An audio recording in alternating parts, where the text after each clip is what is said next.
it's a real eye opener, because even in stories that people, a lot of Christians may not be okay with, like I said, Harry Potter. But you have. It's funny that you brought up Harry Potter. My parents didn't let me watch Harry Potter, didn't let me read Harry Potter when I was a kid. So I never saw it, or I say that. I saw the first one. Yeah. That's it. And I saw it almost in rebellion, as a teenager. But the books and stuff I didn't read. But they were cool with me reading Chronicles of Narnia, Lord of the Rings, that kind of stuff.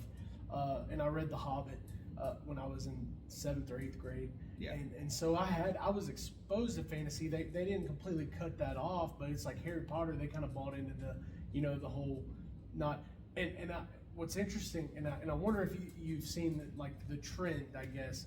Do you think that maybe that could have opened up a door for some people? And the same could be said of the Lord of the Rings and others. Absolutely. Too. So yeah. when it comes to that, that's where what Paul says in Scripture, where he's like, if you feel convicted by something, do not do it. The reason being, and also this could be for your parents. Sure. And we're supposed to obey. So it was obedient for me to not. And then you also have to look at it.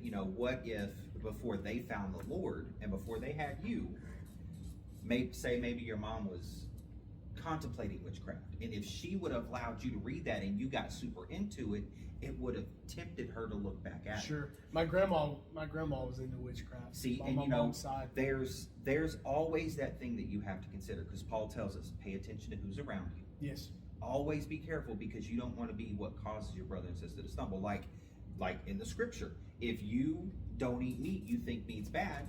Around you, I'm not supposed to eat meat because of my love for you. Yeah. Now that doesn't mean that when I'm at my house I can't eat meat. That just means when I'm with you, I'm not to be a stumbling block. You don't want to be a stumbling block for your brother.